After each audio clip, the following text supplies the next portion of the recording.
Assalamualaikum warahmatullahi wabarakatuh. I am your chemistry lecturer and chemistry expert Hamza Khan. I hope that all of you are quite well. Today our topic is alkenes. Last lecture में मैंने आपको बताया था alk means carbon and enes mean double bond unsaturated. ऐसे compound जिसमें unsaturation है, double bond है, वो अल्कीन्स होगा। ये अल्केन के लफ्ज़ से ज़रूर मिलता है, उसमें ए है और इसमें ई है। छोटा सा फ़र्क है, लेकिन इनकी प्रॉपर्टीज़, इनकी केमिकल रिएक्शन सब कुछ डिफरेंट है एक दूसरे से। तो हमारे पास है alkenes. Alk mean carbon and ene mean double bond. तो ऐसे कंपाउंड जिस पे डबल बॉन्ड हो, जिसमें अनसैचुरेशन हो, उसको नाम देते हैं हम अल्कीन्स का। इसका जनरल फार्मूला है CnH2n। हम हाइड्रोजन निकाल सकते हैं कार्बन नंबर को 2 से मल्टीप्लाई करवाने के बाद।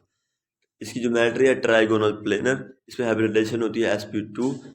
अल्कीन्स को हम ओलिफिन्स का नाम देते हैं क्योंकि इसके जो लोअर मेंबर्स हैं वो बनाते हैं ऑयली प्रोडक्ट्स रिएक्शन करके ब्रोमीन और क्लोरीन के साथ।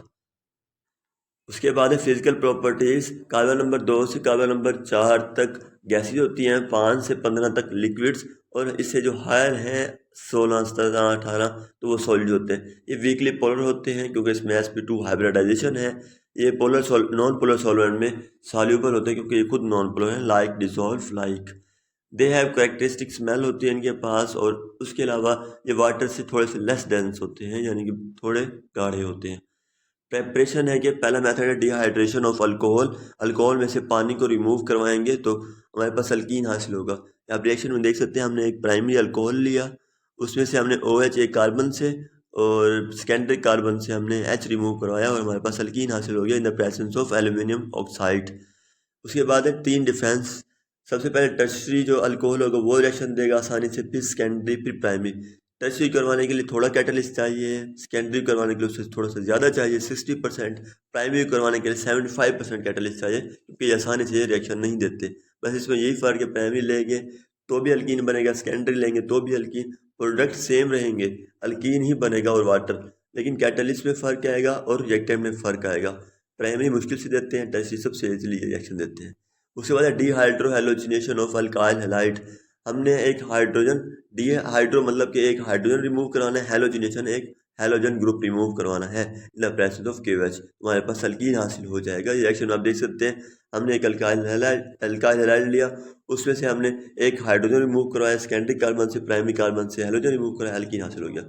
डीहैलोजिनेशन ऑफ विसिनल डाइहैलाइड है कि हमने एक हैलोजन रिमूव करवाया 2 कार्बन से, एक प्राइमरी से भी वही करवाया और दूसरे प्राइमरी से भी हैलोजन रिमूव कराया, अल्कीन हासिल हो गया। केमिकल रिएक्शंस ऑफ अल्कीन्स हैं, पहला है हाइड्रोजिनेशन।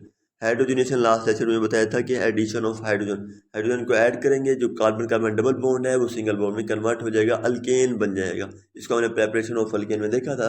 उसके बाद हैलोजिनेशन, हम हैलोजन को ऐड करेंगे, यानी कि हमने एक अल्कीन लिया, उसमें हमने Br2Cl2 कोई भी कंपाउंड ऐड किया हैलोजन का, तो हमारे पास एक अल्काइल हैलाइड यानी कि हैलाइड ग्रुप हमारे पास हासिल हो गए। हाइपोहैलोस एसिड यानी कि हमने एडिशन की HOX ग्रुप की, यानी कि एक कंपाउंड पे, यानी कि हमने एक अल्कीन लिया उसमें HOX ऐड किया, एक कार्बन पे हमारे पास OH अटैच हुआ, दूसरे कार्बन में हमारे पास X हैलोजन अटैच हुआ।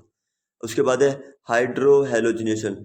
इसमें हम हाइड्रोजन को और हैलोजन को दोनों को साथ ऐड करते हैं, और इस पे एक रूल रखते हैं, हम नाम लेते हैं मार्कोनी क्रॉस रूल। यानी कि जब हम 2 चीज़ें ऐड करते हैं, एक हाइड्रो एक हैलोजन, यानी कि हम हाइड्रोजन और हैलोजन ऐड कर रहे हैं, तो जो नेगेटिव पार्ट है यानी कि जो हैलोजन है वो जाएगा उस कार्बन के ऊपर जिसके जो हाइड्रोजन है वो कम है। एग्जाम्पल में आप देख सकते हैं, हमने एक अनसिमेट्रिकल अल्कीन लिया और अनसिमेट्रिकल रिएजेंट है ब्रोमीन, उसके पास जाएगा जहाँ पे हाइड्रोजन कम होंगे कार्बन के पास, और हाइड्रोजन वहाँ जाएगा जहाँ हाइड्रोजन पहले से ही ज़्यादा है, उसको बढ़ाने के लिए। हमारे पास है हाइड्रेशन। हाइड्रेशन होता है एडिशन ऑफ वाटर, हमने वाटर को ऐड करना है in the presence of sulphuric acid. हमने एक अल्कीन लिया, उसमें सल्फ्यूरिक एसिड ऐड किया, ये बन गया CH3CH2O SO3H। इसमें मज़ीद हमने एक वाटर ऐड किया 100 डिग्री सेल्सियस पे, तो हमारे पास एक अल्कोहल बन गया और सल्फ्यूरिक एसिड एजेंट के तौर पर वापसी गेन हो गया। ओजोनोलाइसिस होती है कि हमने ओजोन को रिएक्ट करवाया अल्कीन से, हमारे पास एक अनस्टेबल मोनोऑक्साइड बना, उसने रीअरेंजमेंट की, पहले उससे नीचे थे तीनों, एक ऊपर चला गया, 2 नीचे आ गए, तो हमारे पास ये ओजोनाइड बन गया। ओजोनाइड को हमने वाटर के साथ और जिंक के साथ रिएक्ट कराया, तो हमारे पास एक फॉर्मल्डिहाइड और जिंक ऑक्साइड और वाटर हमारे पास हासिल हो गए। एपॉक्सीडेशन होती है कि हमने ऑक्सीजन को ऐड करना है in the presence of Ag2O, silver oxide की मौजूदगी में हमने ऑक्सीजन को ऐड करना है, तो हमारे पास एपॉक्साइड बन जाते हैं। रिएक्शन में आप देख सकते हैं, अल्कीन लिया हमने, ऑक्सीजन ली, कैटलिस्ट से हमारे पास silver oxide, temperature 300 degree Celsius, हमारे पास एपॉक्साइड हासिल हो गया। हाइड्रोक्सिलेशन को हम यूज़ करते हैं बेयर रिएजेंट के तौर पे। हमने इसमें लेना होता है 1% अल्कलीन के MnO4 सोल्यूशन, और हमने इसको अल्कीन के साथ ऐड करते हैं तो वो डबल बॉन्ड टूट जाता है, OH आ जाते हैं, यानी कि हाइड्रोक्सिल ग्रुप अटैच हो जाते हैं दोनों कार्बन के ऊपर, और पोटाशियम हाइड्रोक्साइड बन जाता है 2MnO2। और इससे हम इस टेस्ट को यूज़ करते हैं बेयर रिएजेंट के तौर पे, और हम इसे अनसैचुरेशन का पता लगाते हैं। उसके बाद है यूज ऑफ अल्कीन्स। अल्कीन को हम कहाँ कहाँ इस्तेमाल करते हैं? सबसे पहले हम इसको यूज़ करते हैं प्लास्टिक बनाने में। जो हम फलों को कुदरती तौर पे नहीं पकाते, हम उनको मतलब मसनूई तौर पे पकाने की कोशिश करते हैं आर्टिफिशली, तो हम उस पर अल्कीन यूज़ करते हैं। एनेस्थीसिया बेहोश करने के लिए मस्टर्ड गैस, जंगों वगैरह में मतलब वार में यूज़ करते हैं हम इसको। यहाँ तक हमारा टॉपिक ख़त्म होता है। अगर आपको कोई क्वेश्चन है तो मुझसे आप पूछ सकते हैं। So thank you so much. अल्लाह हाफिज़।